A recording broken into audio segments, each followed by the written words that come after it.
না তুমি? একটু খেয়ে নাও, একটু। কি মুশকিল বলো তো, এখনো সানভির বাবা আসেনি আর সানভি বলছে এক্ষুনি নাকি পিৎজা খাবে। কি করা যায়, কি করা যায়, আইডিয়া। হ্যালো, আরে দেখো না সানভি খুব জিদ ধরেছে, এক্ষুনি পিৎজা খাবে। হ্যাঁ, আরে কি করব? হ্যাঁ ঠিক আছে ঠিক আছে ঠিক আছে। সানভি, পিৎজা যদি না আসে তাহলে তোমাকে মুড়ি খেতে হবে। একটু খেয়ে নাও। ও মুড়ি খাবে?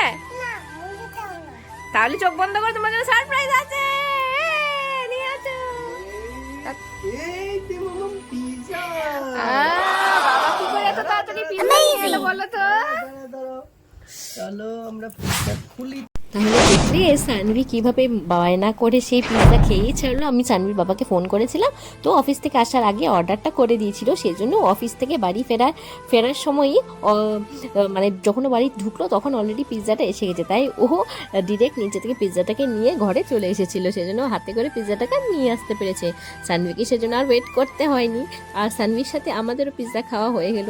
বাচ্চাদের কল্যাণে আমাদেরও খাওয়া হয়ে যায়। আমাদের প্রায় সময় ফাস্টফুড খাওয়া হয়, আমি তো অলমোস্ট রোজই খেতাম আগে, এখন অনেকটা কন্ট্রোল করেছি। পকোড়াটা খাই, খুব একটা ক্ষতি করে না, কিন্তু অন্যান্য এই পিৎজা টাইপের জিনিসগুলো এখন একটু অ্যাভয়েডই করি। কিন্তু সানভি যেভাবে বায়না করলো যে খাবে খাবে খাবে, সেজন্য আমাদেরও খাওয়া হয়ে গেলো, সবাই আমরা খেয়েছিলাম।